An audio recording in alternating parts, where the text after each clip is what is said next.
We are live. We're live. Okay, good. So now we're live. Now, the trick is that I need to find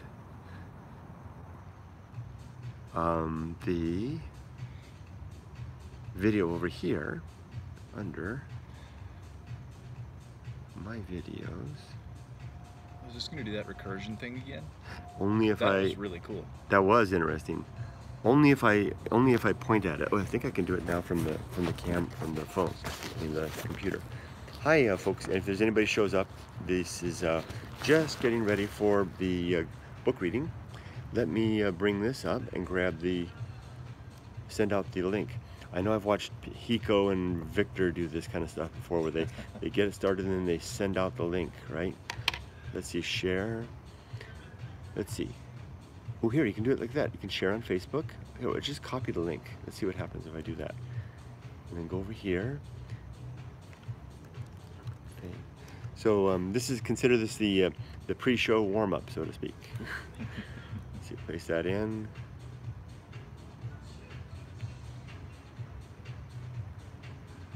That link doesn't seem to. Oh, there it goes. There it goes. Fetching the preview. There we go. Oh, and I got the title there. Oh, score.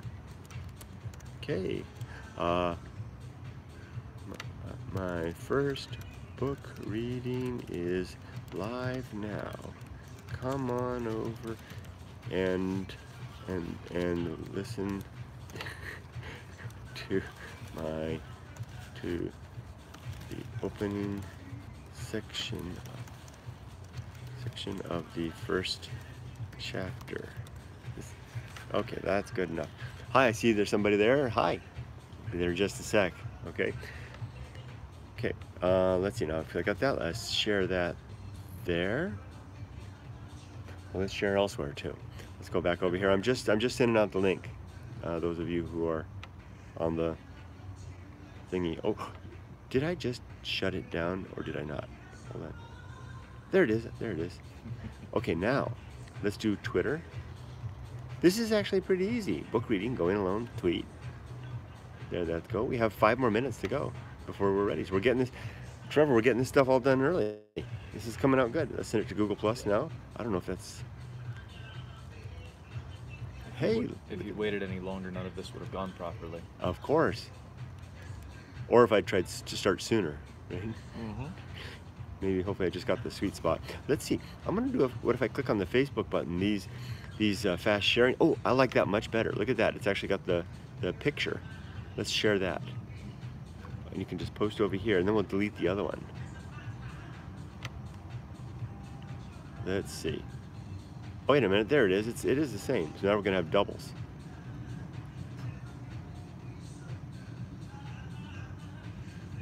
No, that's not what I wanted.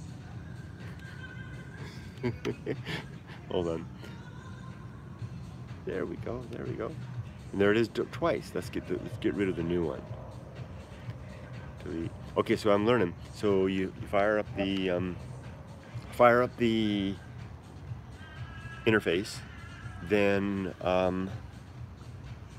send it out, and then check it. So I'm going to check the audio real quick by plugging in my earphones. Hi. See you out there. Welcome. I'm just getting set up, ready to do my book reading in 3 minutes. Let me check the audio first. Bear with me. Okay. And back over here. Back over here. Got that. Here we go. Okay, there's that. Let's go ahead and refresh this.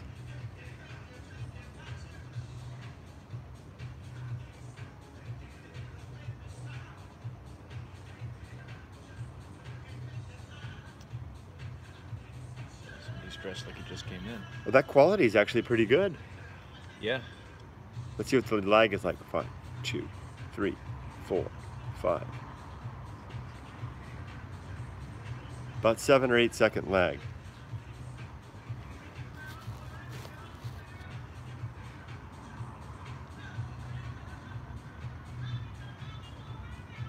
And there's a clicking sound, but I don't really hear the music too bad. That's okay. I wanted to read my book to jazzy morning music. Oh yeah, this is modern. This is modern and catchy. Okay, oh, I can see the comments now. Here. Oh, I can see. Okay, let me go ahead and let me mute my thing here. And I see Flower Mouth. Hi, Flower Mouth. Flower Mouth, don't you be giving me any money. he's Flower Mouth left me a tip the last 2 times I did this. That was very nice of you. Preemptively, thank you. But I don't worry about that. I say hi, Flower Mouth. Hello, Flower Mouth. Why am I writing this? Why am I writing this when I can just say hello to them in person? You can just shout out in person. Yes, indeed. With an 8-second lag. Yes. Okay, well, I think it's time. 1 more minute to start. We have 3 viewers. Okay, the audio is off. I'm going to leave this up so that I can see the... can you make it bigger? Pop out chat. What would that be like? Now, one drawback is that I do not have any... We're not plugged into anything. So the phone is going off of the computer, and the computer is going off of thin air. So, but do you have an air card? No, but I mean, just joke. This has no. It's just the battery, and the battery's about 10% down already. Oh, good. There, I can see. That's good. Now I can see that. Are you able to drop your brightness at all, maybe? That's okay. If this thing dies, I don't care as long as this thing goes and plugging this in. But I think we're going to start. It is. Let's see. It's about to change. 6:29. Okay, let me get official. Take a pre-start. 6:30. What? We're live? Oh, sorry. And reporting the news for today. No. Hello, everybody. Welcome. Welcome to the very first book reading of Going Alone. My name is Kurt Bell, and right over here, are you? Yeah. Shy? Okay. Right over here is my friend Trevor. Hi, say hi, Trevor. Morning. Good morning. All right, and Trevor bought me a cup of coffee. Isn't that nice? And we are, Trevor's a kind of a longtime friend and a local. We share the same Orange County community kind of guy. Yeah, when he moved back, yeah. Yeah, exactly. So we've met before, and I appreciate Trevor coming out and joining me so early in the morning. And I appreciate the 7 of you who are out there as well. Let me explain where we are and what we're about to do. We are at the Marriott Hotel in Irvine, California. It's very close to what's called the Irvine Spectrum, which is kind of the heart of southern Irvine, so to speak, the crossroads of the 5 and the 405. This is a place where I'll be coming a lot to do things like this. You know, that is bright. I'll be coming to do things like this, and you are welcome to join me. So I come here on Sunday mornings. I will be coming here probably just about every Sunday morning from 6:30 to about 7:30. I'll be here some evenings as well, but these events that I'm doing are going to be listed on the events page on my website, which is goingalone.org, which is a brand new site that I created. And if you go there on the home page, there's some events listed down a little farther below. And then if you click on the actual events page, you can see what I've got coming up. And then for now, really, it just includes these events.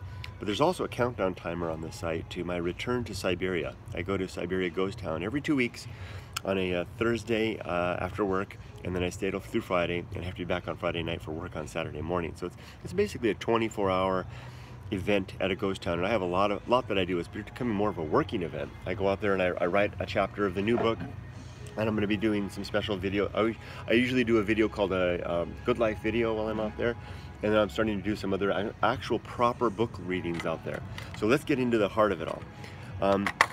This is my book, Going Alone, and forgive me for you know, toting my own stuff, but hey, it's all I got, right? So and a little bit of time to do it, right? Yeah, it's a worthy effort. Yeah, I hope so. Anyway, I wrote this book over a period of about 5 years, beginning in Japan, where I kind of started as a nucleus of ideas to share with particularly young men, but young people in general. But when I say young, from the perspective of my mid-50s, you know, the 20-somethings feel like young men and women to me. And they would write to me and ask me questions about how I had managed the circumstance of living in Japan, you know, having the adventures in Japan and a Japanese family. How did I pull all that off, right? And I would write back to them and give them some suggestions about how to make that happen. And I started to notice a theme in all of this. And I'll get into that. And you may have heard me say this before, but there was a theme that some of them went for it and some of them didn't. The vast majority of them did not. A very few of them did. And the to those that did, there were certain characteristics about what they did, which was namely being able to step forward in the face of their fears, in spite of their fears sometimes. Sometimes, well, what? There's a loud noise. That's why I don't like Harleys. Yeah, it's not my favorite bike. 6 a.m. Sorry to any Harley riders out there. I'm a BMW kind of guy. But anyway, the ones that made the step, that made the move towards their dream, so to speak, they had certain characteristics, which was namely they assessed the risks and the opportunities, kind of weighed them in the balance, and then made a reasoned decision, sometimes without all the facts. Sometimes they realized that it just kind of came to a time where they had to move forward. It was either, you know, as they say, you know, crap or get off the pot, right? And it didn't always work out. Sometimes things got pretty rough. But for the most part, I believe that in the long haul, they're going to be grateful for the fact that they made that effort. So one of the chapters in this book is called The Path of Wildness, and I wrote The Path of Wildness in response to those young men and women largely who wrote to me with that question about moving forward or not. Somebody's commenting here. Oh wow, I think this is my first time being on your live. Oh, hi Simon, great. Oh, there, and it shows up over here. You know what, I think I can dim that because I can see it over there. Oh, that's better, the light's better now. Okay, so the rest of the book then followed. The rest of the book followed, particularly after I came back to the United States and had the chance to have almost a year and a half alone without my family, and that experience was pivotal in this. And then namely the time that I spent alone out in the desert, facing down something that I call the great indifference. That led to the completion of the book. I was able to round it off. So the Path of Wild is this kind of this nucleus, and then the rest of the book grew around it. All of it is based on the experience of 54 years, and namely being the type of person that is rather restless with the commonplace, and it feels like that there won't be an opportunity beyond this one life to live, because I don't think that there's anything more. And so how do I make best advantage of that circumstance and the few opportunities that I'll get in the course of life to have several chapters of life that are interesting, and to borrow a term from Christopher Hitchens, ironic, to live an ironic life that I could reflect on and maybe share with my family at a later date, and maybe with others. So with that, let's do my first reading of Going Alone. Now, I've selected for the first reading the chapter, I'm not going to do the whole chapter, just a select bit from the chapter, My Muse is a Corpse. Simon says, can't stay long, Kurt. Nice to see you, though unfortunately not going to be able to visit Molly and Tomoko on my trip to Japan. I'm sorry you won't be able to join. All right, so, but thank you for staying as long as you possibly can, Simon. So let's go ahead and get started. So the book, I'm not going to do the introduction section. So there's 9 chapters. If you look at the table of the sections here, I just call them sections. There's 9 proper sections. The first is the introduction. Bye Simon, see ya. And the second one is My Muse is a Corpse. I will be reading the entire book for an audiobook. I'll be doing that out in the desert. That's one of my new chores that I have out in the desert. When I sit under the writing bridge, I'm gonna actually sit down with my really good camera and my really good microphone. I'm gonna read this whole thing through and then upload that and have a whole audio version of this thing. I'm gonna skip ahead through the introduction, which is kind of the background of what circumstances in life kind of fostered and created a mind that would be interested in these things. If that makes any sense. I wanted to set the background. You know, what events happened in my childhood that set me on a path of wanting to explore the way I did. And then I also explain a little bit about the characters in the book, the place names, and also the influences that I had in my life that led to that. So let's skip through the introduction. La la la la la. And I have to get on my reading voice. I took, you know what I'm going to do? I'm going to actually start with the part just in front of, this is not in your book, it's not in your copy, this is a difference. Oh, okay. Just in front of that, of My Muse is a Corpse, I added, so here's the chapter, My Muse is a Corpse. It's kind of hard to see. Just in front of that, I added a poem of sorts. The man likens himself a poet. It's not really a poem. This was recommended to me. There's a couple of disclaimers, warning signs, if you like, at the front of this book that come in as you're coming in. Hello, hi. Someone just saying hi. There's a couple signs that come in, warning if you imagine yourself as you're going in the book, you're entering into a wilderness of sorts, and it's a dangerous place. It really is. I recognize that this is a dangerous place, because I would imagine that if there's someone out there that's on the edge, not really sure, maybe suffering from depression, or feeling like, life is worthless, life is meaningless, and then they pick up my book, where the subtitle is, the title and subtitle here are Going Alone, Discovering a Universe Without Meaning. So that's yours doesn't say that. Yours says A Life of Courage, Joy, and Independence. So this is the copy for them. That's not the that would be the better one, right? Yeah. So that alone, and if you only get about halfway through the book, I lay out a pretty unsettling view of the universe, which is, to be blunt, there is no God. The universe doesn't give a damn about us. It's all heat and energy. So there appears to be no objective meaning to the universe. That's the problem that I'm trying to solve in this book. If you get no farther than the problem, that's pretty disparaging. Yeah. I worry that if there's some young person out there that's on the edge and they read that, I'm not saying that I have that much influence that I could tip somebody over the edge. I don't want to do that. Well, yeah, it's a confluence of factors. Yeah. So you got to get into the meat of the book. Exactly. The point of it is that there's a punchline to the book. And the punchline is, yeah, that seems to be the case. The universe does seem to be empty to a degree. But that doesn't mean we can't create meaning of our own. And we can create a life of courage, joy, and independence, chock full of meaning and chock full of goodness, just like a Hershey bar. So a friend of mine read the book, and we met for lunch one day. And she read through, and she suggested, there may not be enough of a warning. Maybe you need to put in there, or maybe you need, because actually there is a warning, but maybe you ought to put in there something that says, Kurt, maybe there's something more that hints at the punchline to come.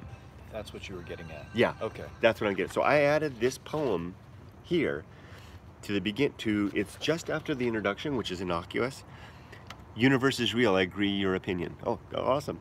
The introduction's an introduction, and it's not going to hurt anybody, right? It's just, here I am, here's what I am, here's what I want to do. Yeah. It's the next chapter, which is titled My Muse is a Corpse, which is a rather unsettling title, if I think so. Yeah.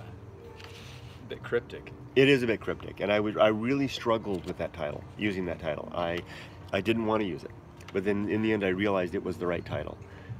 So the poem, the little disclaimer or the warning that you added seems to, is probably a smart addition, just to to help people keep that in perspective and press on. Yeah, I hope so.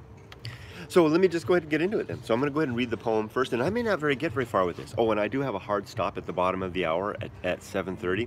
Got to take my family out for breakfast, Awesome. And the dog out for a walk. So anyway, I'm going to read the poem. So me, and I did study, like I said before, I did study drama in high school, and my drama teacher always told me to train the voice, to get ready. So he always used to say, do this thing, "Mami mu me mo, mami mu me mo." It's almost hiragana.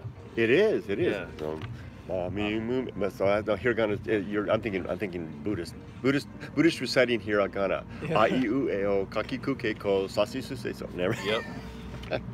Okay, here we go. So. To background music, no less.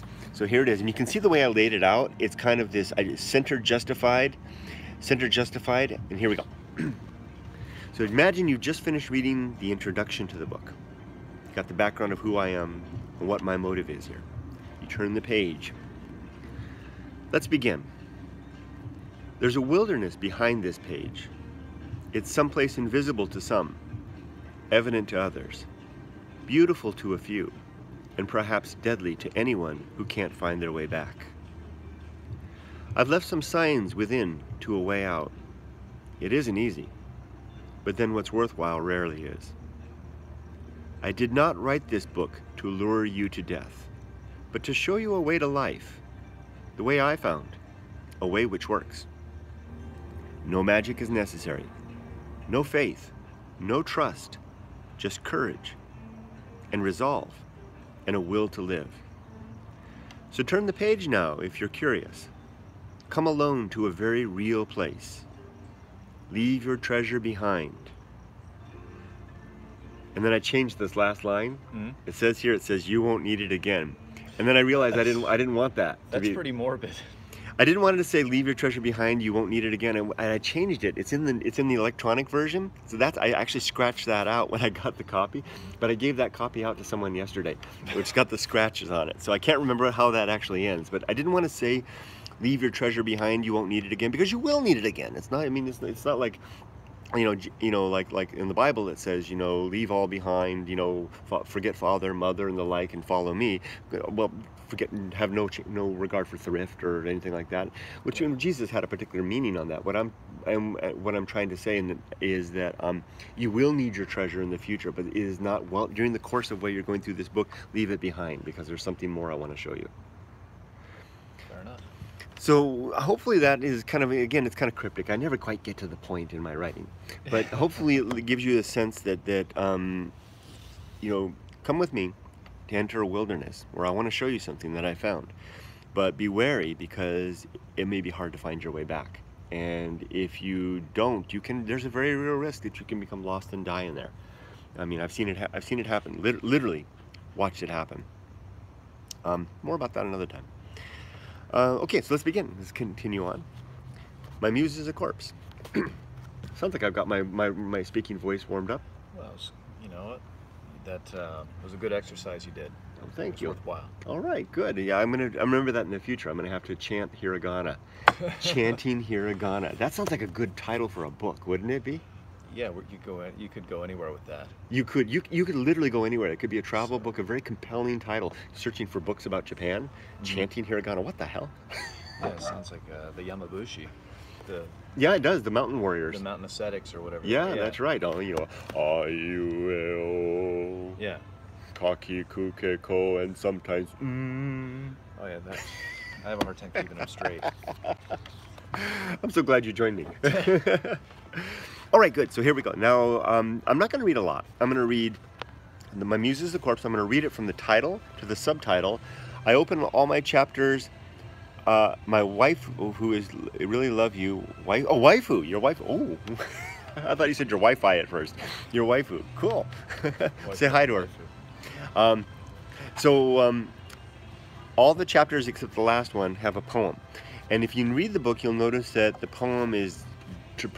book is predominated by poems by Nathaniel Hawthorne. And it's not that I'm just so, how do I describe it? When I was editing the book, I was reading the House of Seven Gables, and I was just finding such profound analogous quotes in his writing. So that's why it's in there. Over time, I imagine that'll change. I'll probably mix it up with other quotes, but right now, Nathaniel Hawthorne is my guy. When he writes, I just go weak in the knees. Okay, here we go. Whoa, someone gave me 20 bucks? Vinay? Wow. Wow, thank you. Thank you. I'm just, Flower Mouth did that the last two times. You guys just blow my mind. But I will tell you, all these donations, they go towards this. I have a fund that I use to support this whole endeavor. And that $20 will go towards buying copies of this book, and which you may know if you follow my videos. I keep these with me, and I leave them around at strategic locations, in Starbucks, in public venues. I left them when I visit universities. I'll sometimes just stop at a junior college, and I'll walk through the junior college, and I'll find a bench somewhere, and I'll leave a copy somewhere. I leave it at the beach. So your $20 will buy. We'll buy 3 copies of Going Alone that I can then leave somewhere. Thank you very much. I appreciate that. So here we go. I'm not going to read too much. I'm going to read this. You can see there's the title, the subtitle, the poem, the prose. Oh, and then I got to explain this. Every section of the book has a prose section, and then what I call the notes from the muse. And you can see how. Sorry, I'm not doing very good. You see how the prose section is traditional text. It's centered. It's justified, I don't know what you call it, when the text goes all the way across and wraps, and it's also standard prose in normal non-italicized prose. But if you scroll the page, every section of the book, except for the anxiety hike section, has this section here. It says notes from my muse, and then see these italicized sections left justified. These are the writings that I get from my muse. Okay, that's what this whole chapter is about.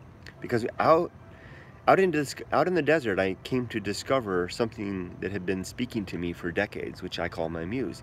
It's nothing spiritual. It's nothing mystical or anything like that. It's just my creativity. And I gave it a name, and it became my companion in the writing of this book. So let's get into it. Don't worry, I won't go on forever. So, let's see, what time is it? Check. Thank you, Trevor. 6:48. 6:48, we're doing okay. Okay. E-U-A-O. All right. My muse is a corpse, or sensing we are alone. The world's broad, bleak atmosphere was all so comfortless. Such indeed is the impression which it makes on every new adventurer, even if he plunges into it while the warmest tide of life is bubbling through his veins. Nathaniel Hawthorne.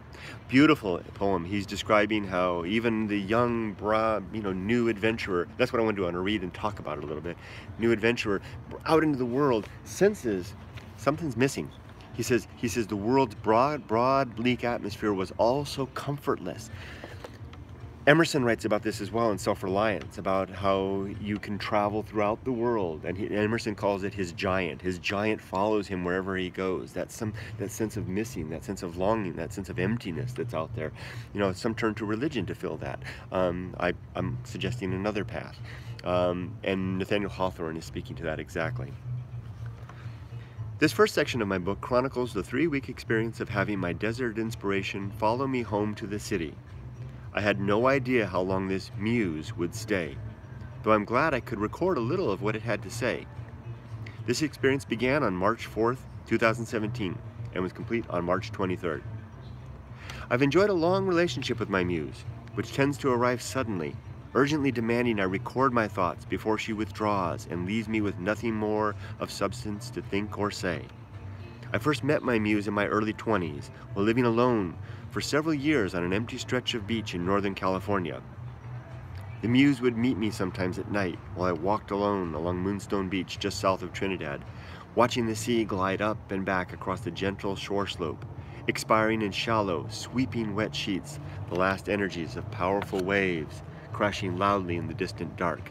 Just stop for a second. This was a period of my life in college, basically just a period you just practically just finished, although I was younger than you, a little younger than you at the time, when I was living in a Frito-Lay potato chip delivery truck on a beach in Northern California, 20-mile stretch of beach. I was the caretaker of the beach.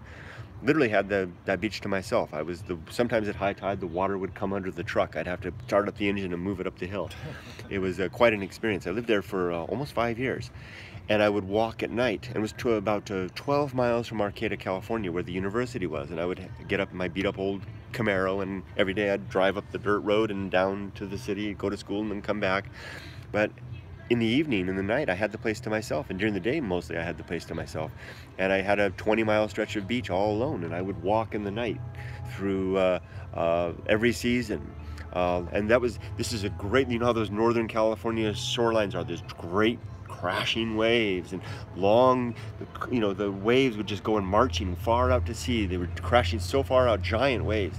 And when they would finally reach the shore, they would have this last vestige of energy this very gradual sand slope, and the waves would go like great big sheets across the water, moving across, and I'd walk barefoot across the sand at night. And when the moon was out and there was no fog, I could see the light of the moon reflecting on the ground, on the water, on the sheets of water, and I considered it my companion. I called it a moon dog, and wherever I went, I could see that shimmering moon with me everywhere I went, through her every phase as the moon waxed from full to new, and that was my companion on the beach. So that's what I was referring to there. The muse has since been with me always, through every decade of my life, speaking via the mediums of poetry, prose, art, and video. She visits at her leisure and pleasure, though I found that activities like walking alone, listening to music, and the moderate application of alcohol have a way of luring her out, though she never stays for long, and if I fail to listen or write down what she has to say when she's saying it, then her message will surely be lost. My muse will never speak to me in the presence of others, though sometimes I detect her voice when I read good books or hear interesting people talk. So my muse has been with me ever since I was a young teenager, and I would get this little inspiration to write or make a poem or do a little drawing, and I think we all have that in a way. But what I discovered was, if I don't write it down at the moment, it's gone. Whatever she's speaking in my ears at that moment, I have to record in some way, or it's gone. And what's more, what the muse said to me in my 20s, she won't say to me now in my 50s, nor my 30s, my 40s, and from this point forward. So the muse talks to me in different ways at every decade of my life. More evidence that it's just me talking to myself. It's reflective of your state and your position in Exactly, life. exactly. And that's why she'll never talk to me again that way, in that tone, because I can never get back to that. Yeah, well, you grow, you evolve. That's right. So does she. That's right, yeah. I've never fooled myself into thinking that my muse is anything more than my own creativity. I know there is no supernatural entity visiting me with inspiration, and I'm aware that this creativity is subject to my own circumstance and well-being, and that my muse will die with me, or perhaps one day fade, falter, and grow silent when my mental energies which now produce her begin to fail. This process has already begun. Or my will and interest shift to elsewhere or nowhere at all. Thus the urgency to write when the muse speaks. Thus my desire to share before both she and I grow silent and are gone. So that's why I write and I compile and I share. Because it's my who was the author that said, my barbaric yelp? Oh, I don't know. Yeah, I shout my barbaric yelp into the air. It sounds so familiar, I can't place it. Yeah, it's a wonderful line. I'm not quoting it very well, but it's each of us, for greater or lesser degree and to greater or lesser effect, have a chance to yelp something into the world before we pass to sand. The following words are the product of my muse, spoken to me at odd times, requiring I step aside from work to write down what I hear, or pull my motorcycle to the side of the road to do the same. They tell a story in a way, in bits and pieces, ideas strung together over time, revealing a train of thought, buoyant of life, cognizant of death, and catalyzed of action. I am my muse's shadow author, though she and I both know she never really exists. So that's more talking to the characteristics of my muse. It's again, my characteristics. I've always been an internal optimist. The right word is buoyant. It's just bubbling with energy, and it's not always good. I mean, sometimes that energy masks, fears and trepidation and even depression at times in my life under the surface. And that's kind of the more dangerous element when that happens, because as a young man, I was the type of person that would be, in a way, it would have been hard to know that I was having a hard time, because I did such a good job of masking it at the surface. Oh, that's that little thing there. So that's the prose part. I've introduced the muse. I've introduced who she is, that she's just me. Fancy that I call her a she. Well, I think that's historical. I think that's just the way it goes. You're right. That is often the case. So now I'm going to get into the actual section called the muse. Every chapter, let that car go by. Every chapter has this notes from my muse section. Perfect chance for a sip while the car goes by. Cold mocha. By the way, Trevor bought this mocha for me. Thank you, Trevor. Oh, appreciate that. That's the least I can do. Very appreciative. Okay, now all I'm going to do probably for the rest of this time is probably, even if I don't make it all the way to the bottom of the hour, this one, and I'm going to stop there. And I want to write these because read these. This is what I came here to do. This writing is different from the other writing. If I was ever tempted, Trevor, to think, and I'm not tempted, but if I ever was tempted to think that there was something more to this muse thing than just my own imagination, it would be the fact that when this stuff comes out, and I'm not complimenting myself, when this stuff comes out, I don't have to edit a word afterwards. It comes out perfect. I mean, every punctuation, just maybe a misspelling, because I'm typing these things out. Typically, I'm mobile, I'm out in the wilderness or riding my motorcycle. I have to pull over to the side of the road and type this stuff out. It's like listening to someone dictating in my head. I'm just okay, I got it. Hold on, let me get this stuff down before you leave, right? You know, it's like that. Then you'd be tempted. I'm looking up, like, you know, like God speaking to you or something like that. Yeah. And I know that lots of poets and stuff and the like have talked about that this is the inspiration. I don't think that's the case. I think this is just, it's almost like a confluence of energies in my mind, of ideas and energies and circumstance and environment that just come together to flow the words out, and they just come out just the way I like it. And the reason I don't have to edit it is because at my best, that's how I'd want to write, and that happens to be my best moment. So, but the problem is it may not be evidently clear to anyone else other than me. Like, you'd almost have to be in that circumstance, in that environment, have my life and my experience for that little bit of moment to mean anything to anybody else. So this is the part of the book, these parts are the part I worry the most about, that they won't mean anything to anybody. But for me, they are the most important part of the book.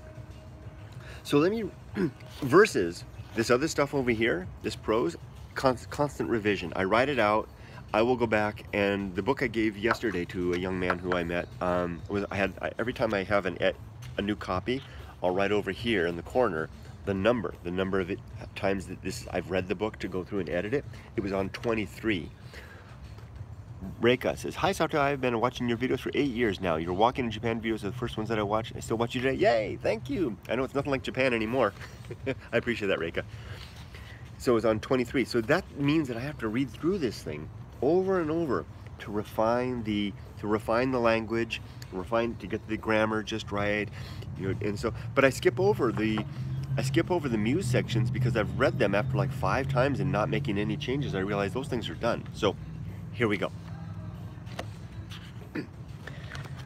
Okay, so if I was to have an opportunity to sit down with my grandchild or my great-grandchild, this would be a special moment for me to be able to share with them some of these little thoughts, and hopefully maybe they'll find their mark some way. And I understand that they may not, because each life is its own. Notes from my muse. It's flattery to call my muse a corpse, as she is so much less. Having never been alive, she has no still heart, no snuffed out consciousness. No still heart, no snuffed out conscience, no darkened lattice of memory, and certainly no legacy of love and caring to echo through time in life's wake.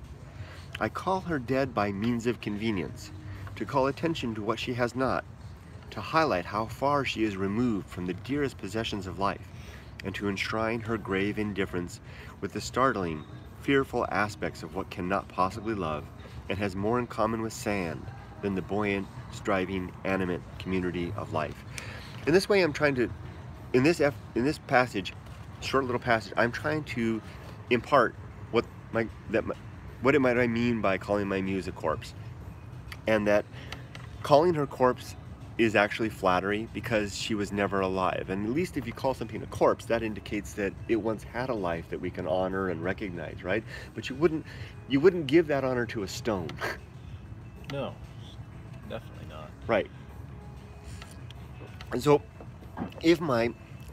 I'm actually complimenting my muse. I'm giving her more than she deserves in calling her a corpse, because she gives me something that appears very beautiful and lifelike, but in fact it's not. And I try to get at, where does that come from? Where, if she was never alive, how is it possible that she imparts to me these qualities that I cherish so much? And so I describe things like the snuffed out conscious. No, she has no darkened lattice of memory. So there's no brain that is stopped living. There's no structure. Of course, when we die, all the neurons are still in there, the structure, the lattice, the framework, but it's no longer alive, so it can no longer work. She never had that. She never had the memory. She had no legacy of love. No one ever loved her, and no one ever cared for her to echo through time in life's way, because when we die, those who love us will remember us for a while, and while they're still alive. It says, I call her dead by means of convenience, because I want to highlight the fact that she is not, to call attention to what she has not, to highlight how far she is removed from the dearest possessions of life, and to enshrine her grave indifference with the startling, fearful aspects of what cannot possibly love, and has more in common with sand than the buoyant, striving, animate community of life. So I recognize my muse as being the inspiration of the that comes of the emptiness that I have discovered in nature. That startling and fearful thing that causes me to turn around and embrace life rather than fixate on death and the nothing beyond. So hopefully I haven't muddied the waters too much. The next one kind of helps a little more, because this actually kind of puts the substrate there. Number 2 here. My muse is blind, deaf, mute, and dead. She is the inorganic fact of reality, the inanimate ambition of entropy, the chill, dark waste between the stars, the uncaring substrate of physics and chemistry, bound, secured, and destined towards some emotionless mathematical end. So this really lays it out. I'm really throwing down the gauntlet in terms that my muse is nothing more than physics, math, energy, and matter.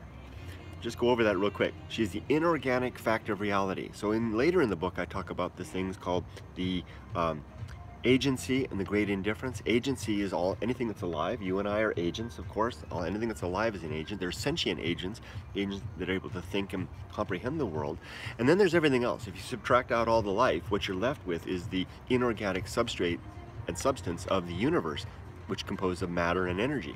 That's the great indifference is what is the character of that. When you look at it, it doesn't even look back at you, Trevor. It doesn't even have the capability to look back at you. It is utterly indifferent to our suffering. We can go out into the void, into the desert, and the desert doesn't give a damn whether we live or die or suffer or scream into the wind, right?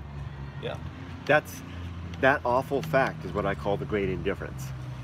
Yeah. Well, no, that one lays it out pretty clearly. There's nothing there but what you bring to it and what you project onto it. Right. This fact of us is an exception to that we are a small, minute exception to what appears to be the norm in the universe, right? Though you could say it created us too, so I mean, we may not be the exception to the rule. We may not be, right. It could be more out there. Who knows? We may never know. We may never know. But in the meantime, we're faced with right now in this very moment is that I can sit here right now and there's a kind of a sense of companionship, of humanity, of love and warmth between us. You know, you bought me a coffee, you're my friend, that simply cannot be found in the desert. You know, I cannot find that, does not exist. Unless you are able to step through to that world of spirituality, maybe finding God and something like that. Some people claim that. Yeah. I simply haven't been able to find that. Well, I think that's an individual journey. Yeah, it may be, right. And there's more, that'll come up later in the book, but I have other ideas about that as well. But this second one is basically, again, let's just go over her character. She is the inanimate ambition of entropy. The inanimate ambition of entropy, as if entropy has any ambition, right? Entropy, of course, is just disorder. It's the way that the universe is moving from order into disorder. Eventually, if we understand our physics right currently, the universe will end in heat death, where all order will be dissolved away to basically just chaos in the night. It appears to be where we're headed. She is the chill, dark waste between the stars, the emptiness between the stars. Can you just imagine anything more deserted than that? Reka, I'm not very religious myself. Yeah, it's interesting. That's something definitely I would like to talk about at another time. In fact, I would love maybe have a chat like this with religious people about that, because I'm interested in what they have to say. The uncaring substrate of physics and chemistry, bound, secured, and destined towards some emotionless mathematical end. Now that's pretty bleak. Okay, I'm going to stop there. Those two right there, can you just imagine? That's why I have this warning. Can you just imagine you get somebody who's a little bit on the edge and maybe they watch my videos and I'm walking through the Japan Alps, you know, look at there's hornets and there's stuff like that and there's this and stuff like that. He's got a book. Okay, read the book. What the hell? It's nothing. It's just purposeless energy. What's the point? What's the point? Right. So I'm going to stop there. This first part of this first chapter is basically laying the foundation for the whole thing. That I've got this muse that talks to me, and she is basically inspired of the emptiness of the universe and the seeming meaninglessness behind it all. But that doesn't mean we have to live our life that way. That doesn't mean life has to pass as a meaningless experiment and action. We can build something more of that, but that comes later in the book. And that's why in the next book reading, what I'm going to do, I'm going to skip ahead. I'm not going to continue through this one chapter. I'm going to skip ahead to the next chapter, the Path of Wildness, which is the chapter I wrote in Japan, read a little bit from that, and then I'll skip ahead to the next chapter, and the next chapter, and the next chapter, and then wrap around all 9 chapters, okay? And over time, we'll kind of cover the whole thing. This probably will take longer than my Bible reading project. Oh, well. Yeah, now you've picked up the Quran as well, so I have. You've got quite the work set out for you. I do. I have taken a lot of projects. Hey Kurt, how are you? Hi Elder. Doing good, thank you. And with that, actually, I think I'll go ahead and end the first reading. So the way this is going to work now, 2 things are going to happen. This video is going to be uploaded to YouTube in its entirety. And then, pardon me, how does mocha make you burp? It beats me. It's not carbonated. No. So this video is going to be uploaded in its entirety. And then for those of you who follow me on YouTube that are kind of frustrated with the way I'm doing things on YouTube this day, I'm sorry, because it's not hiking in Japan anymore. And I've decided I'm going to do everything on one channel. Listen, so how long ago was your second to last year in Japan? Acid in the coffee. How long ago was my second to last year in Japan? That's a question. This is one of those new word problems for the Common Core. Yeah, there you go. There you go. That might ask my daughter. She just went through the Common Core. Well, that would be 2013. So then I'm going to chop this up. And what I'm going to do is I'm going to take the part where I'm reading each little bit and then giving the explanation for it. I'm going to upload that as a separate small video, and then this whole book is available online. If you go to goingalone.org, and if you go right now within the next 15 minutes, I'm going to give you a second set of steak knives. If you go to goingalone.org, you can find the whole book online, and I'm going to hyperlink these little bits. So if you can read it, and then you click on it, it'll open a window, and there I am talking about it. So if there's any more example that a writer's efforts are obtuse and incomprehensible, it's the fact that he has to put an explanation in the hyperlinks. Well, with that, friends, I'm going to go ahead and sign off. I'm sorry I missed some of your comments, and I do appreciate the generous gift. Oh, you have a book out. Nice, Kurt. Yeah, I do. Here it is. Have a copy. So you don't have to buy a copy. You can just go to goingalone.org, not com, org, and just click on the book link, and the whole thing's right there. You can read chapter by chapter. If you like, let me know. I'm happy to send you a copy. You're welcome. It's available on Amazon if you want to buy it. All proceeds go towards buying more copies for me to give out.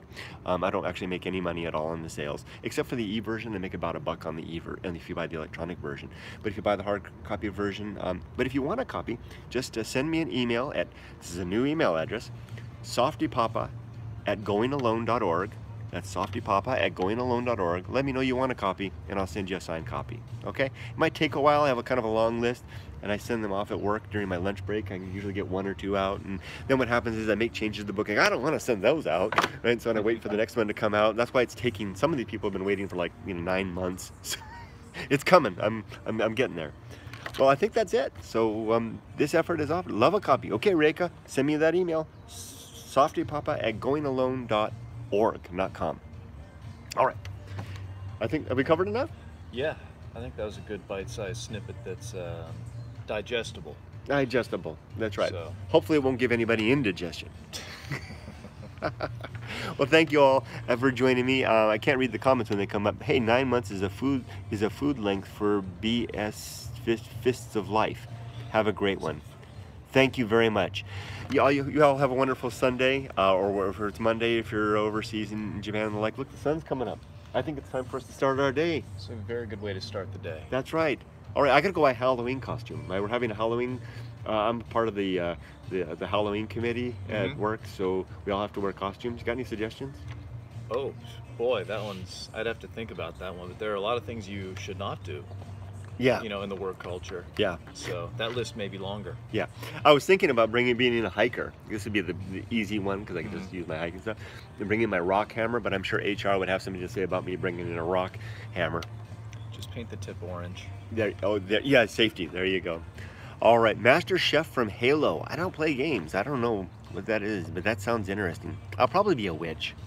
I've got my cube at work is at this central location next to the kitchen, and so everybody comes through. I've had candy out all month long, Uh-huh. and it's been great. Because I'm not a very social guy. Heck, I wrote a book called Going Alone, right? Yeah. It's given me a chance. I work in a building with 400 coworkers. I've gotten to know more coworkers this month. It's been a very good experience. So if you're kind of like me and you're not that social a guy or gal, then hey, this is a good Halloween's a good opportunity if you celebrate in your country to put. Hey, even better if you don't celebrate in your company. That would be interesting, wouldn't it? Start something new. It's a great conversation starter. Yeah. Just thinking Thoreau's what is it, the all-seeing eye, or the big eye that I think Thoreau had. Mm-hmm. That could be an interesting The costume. big eye. The big. Yeah, eye. it was a giant eyeball. I think it was a metaphor for something. I read it a long time Oh, ago. okay. I haven't met that one. It sounds like that one Japanese anime with the eyeball character. Remember? Okay, well, I don't. We could run with eyeballs all over the place. Yeah, I think so. Anti-social social club. I saw that text, the T-shirt. That would be interesting. I keep seeing those sweatshirts around. I don't understand it. No, I don't. It works, I guess, right? All right, guys. Well, have a great day. Hey, look, you can see the building starting to show up. Emerging from the fog. Yeah. Wow, it's a new day. Have a great breakfast with the family. Yeah, I'm taking them out. Got to take the doggy for a walk, and then I'll take the family out for breakfast, and then go buy a Halloween costume. But first, I'm going to finish my coffee with my friend Trevor here. Maybe let's go sit inside. It's kind of cold out here. I'm a little chilled. Yeah, let's do that. So. Take care, everybody. Bye-bye. Have a great day.